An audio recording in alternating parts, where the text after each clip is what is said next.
Jā, un tagad varbūt pieķersimies jautājumam, ka latvieši brauc prom un liekas, ka ārzemēs viss ir labākais. Un par to gan mans būs stāsts, bet tev arī ir, es zinu, pamācošs stāsts šoreiz tiem, kuri grib braukt ārzemēs strādāt. Labi, lai viņi brauc, bet uzklausiet Adriānu. Tas mans stāsts patiesībā nav tā kā aicinājums brauciet prom, pelniet naudu tur, jo tur var nopelnīt vairāk un ir vairāk iespējas. Un pēdējais, kurš aizbrauc, izslēdziet Latvijā gaismu, vai ne? Par to nav stāsts. Stāsts vairāk ir par to, ka, ja reiz šāds lēmums ir pieņemts, un šajā situācijā ir pilnīgi loģiski, ka daudziem cilvēkiem ir pamatot iemesli, kādēļ braukt citviet, pelnīt savu maizi. Bet tas uzsvers ir uz to, tad, ja reiz ir izlēms doties prom no Latvijas, tad labāk būt tam cirpējam, nevis tai cērpjamai aitai, un būt piesardzīgam, un ir lietas, kuras jāņem vērā meklējot darbu ārzemēs, vēl kamēr esi šeit. Ir tā, ka es janvārī pazaudēju darbu, tad esmu pabeigusi skolu, un ir bakalaura diploms, un vienkārši man ar viņu nav šeit, kur likties. Esmu izmēģinājusi visus variants, arī ne savā jomā, bet pilnīgi nav nekas atrasts. Diemžēl, bet tā ir. Jau pārsvarā visas aģentūras taisās ciet tagad, un nav tā darba vairāk tik daudziem dizaineriem. Jolanta un Elīna ir radošas meitenes, kuras apguvušas grafikas dizainu un vēl nesen kāpa pa karjeras kāpnēm savā specialitātē. Tagad viņu darba rokas pieskaitāmas tiem 130 000 cilvēku, kuri Latvijā darbu nespēja atrast un raugās pāri robežām. Meklēsim iespējas, kāds ir pieejams darba tirgu Eiropā.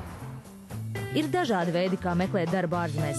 Vieni paļaujas uz draugu un paziņu ieteikumiem, citi izmanto darbā iekārtošanas kantoru pakalpojumus, bet Jolanta un Elīna devās uz Nodarbinātības valsts aģentūru.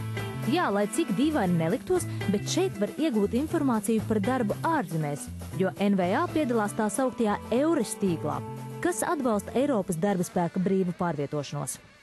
Cilvēki viennozīmīgi nāk vairāk, un aktivitāte ir ļoti liela. Un darba meklētāji izrāda lielu interesi par darba iespējām ārvalstīs. Un, ja mēs, teiksim, ņemtu salīdzinātu skaitļos šos rādītājus, tad es varu teikt, ja pagājušā gada laikā mēs apkalpojām pāri pat nedaudz 9000 cilvēku, tad šā gada jau jūnija statistika uzrāda turpat 10 000 cilvēku, tātad burtiski 2 reizes vairāk. Informāciju par brīvajām darba vietām, dzīves un darba apstākļiem Eiropā var uzzināt gan pie EURES konsultantiem Nodarbinātības valsts aģentūrā Rīgā un lielākajās Latvijas pilsētās, gan arī internetā. Darba meklētājus varētu interesēt, ka informācija un konsultācijas ir bezmaksas. Taču jāņem vērā, ka kopējā Eiropas nodarbinātības dienestu datubāzē skatāmi vairāk kā 700 000 darba piedāvājumu. Tas nozīmē, ka piemērotu vakanci var atrast, ja ir gana daudz neatlaidības un skaidri definētas vēlmes.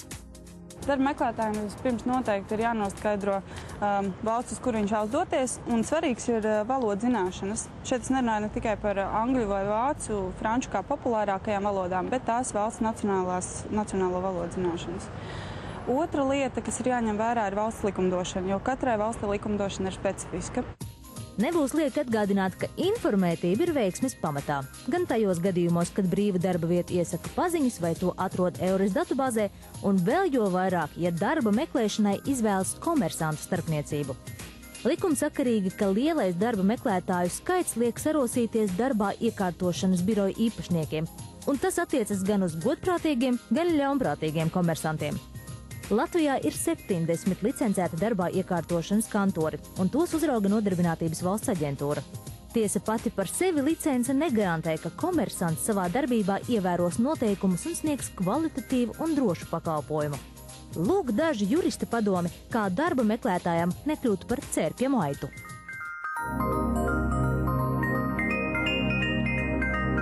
Pirmām kārtām jau jānoskaidro, vai komersantam ir licence pēc mūsu mājaslapas saraksta, un tālāk vēršoties pie komersanta, tātad ir jāprasa pilnīga informācija par viņa darbību, par viņa sadarbības partneriem, kādās nozarēs tiek iekārtot cilvēku darbā.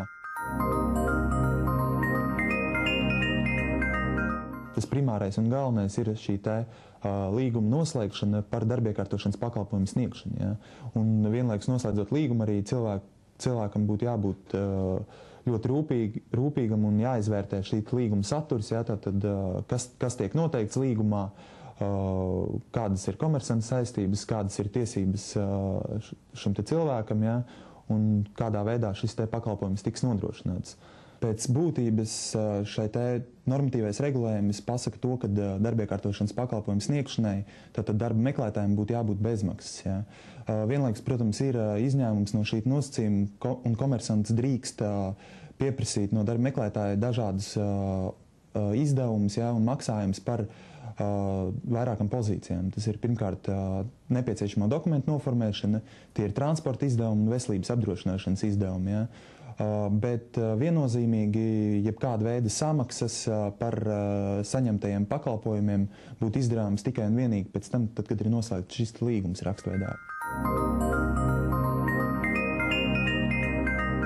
Ja ir kaut kādas bažas par to, vai šis licencētais komersants noslēgs korektu līgumu ar viņu, ja, vai šīs saistības nebūs nesamērīgas, vai kā savādāk, ja, var vērsties pie mums Nodarbinātības valsts aģentūras juridiskajā departamentā, ja, un vienkārši ar lūgumu gan personiski ierodoties konsultāciju laikos pirmdienās un trešdienās, ja, gan arī varbūt sūtot vēstules vai kā savādāk, ja, lai mēs paskatītos, vai šis te līgums, ja, ko komersants plāno noslēgt ar cilvēku, atbilst tam, ko viņš ir iesniedzis saskaņošanai ar Nodarbinātības valsts aģentūru.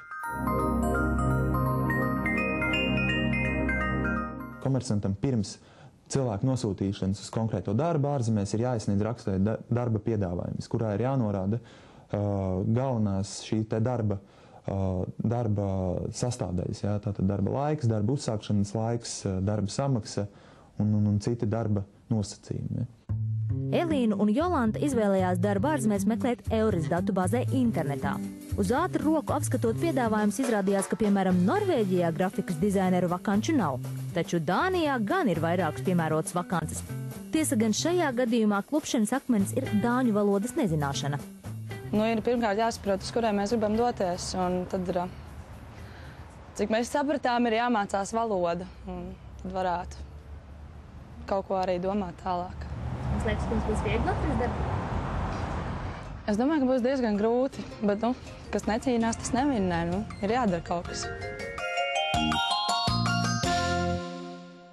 Man savukārt ir pamācošs stāsts.